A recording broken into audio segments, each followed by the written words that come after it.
Magandang umaga mga ka-agri. Nandito na naman tayo sa panibagong episode ng Agrihan Tayo ng Leafy Green. Last week nakasama po natin ang masipag at idolo ng mga magsasaka na si Sir Lito Arenas. Pagpapatuloy po niya ngayong araw na ito ang makabagong sistema sa kanyang pagsasaka. Tara mga ka-agri, samahan niyo po ako. Ang seed production natin sa buong Pangasinan ay nasa 150 hectares na mayroong kanya-kanyang kasama na nagmamanage.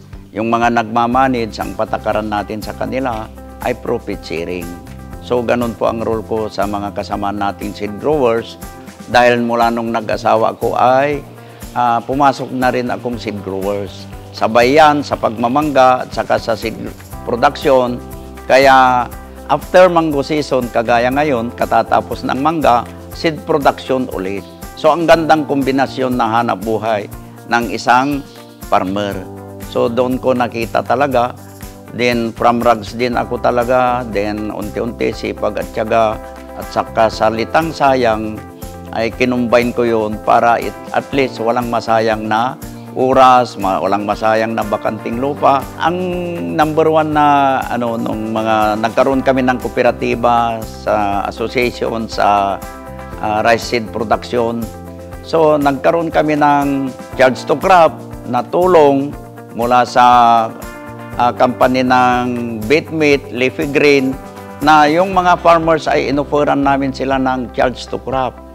Yun po ang number one na tulong ng aming mga kaibigan na chemical companies. So isa yan ang Bitmeat, Leafy Green na talagang nakakatulong sa mga seed growers sa entire Pangasinan. Ang Leafy Green napanood ko sa episode ng Talakayan yata sa AMIA, may radio pan sila, nagsalita doon, nagka-interest ako sa product nila.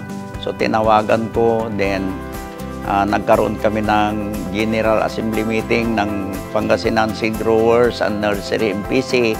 So, timing yung pagpunta nila na isang grupo nila, lahat ng mga matataas nilang officers sa Bitmeat, napunta sila sa bahay. Din at the same time, may General Assembly meeting at nakilala nila yung mga grupo ko at ipinakilala din nila yung mga product nila.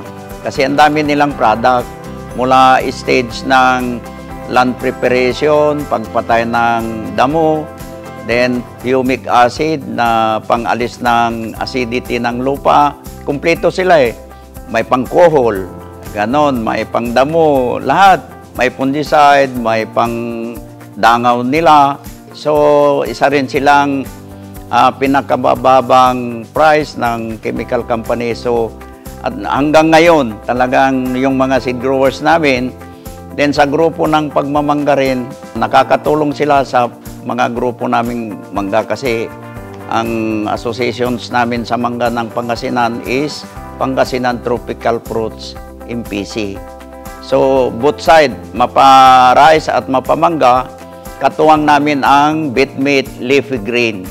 Ang ginagawa namin, nagkikwentuhan kami kung ano yung mga stage ng mga insecticide nila or product nila. So, naitutugma doon naman sa pangangailangan ng mga halaman or palay. So, yun, malaking tulong. Pati sa mangga, nakikita din namin na nakakatulong yung product nila sa pagmamangga.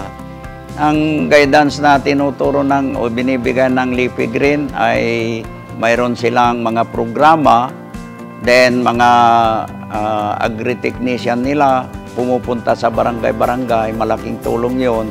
Kahit hindi seed growers, basta farmers, vegetables, lahat ng mga farmers dito sa Pangasinan ay sinadjust natin na punta sila ng barangay-barangay para ma-meet nila or malaman nila yung mga problema ng ating mga farmers.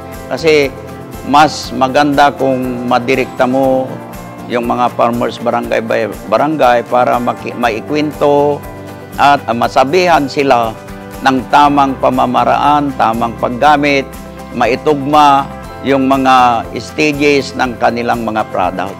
Sa Leafy Green, may ginhawa sa pagsasaka. Ngayon po, bibitinin muna namin po kayo para sa part 2, para sa kanyang susunod na pagbabahagi ng mga sikreto upang gumanda ang kanyang mga ani. Dito lang sa Agrihan Tayo ng Leafy Green. Sa Leafy Green, may ginhawa sa pagsasaka.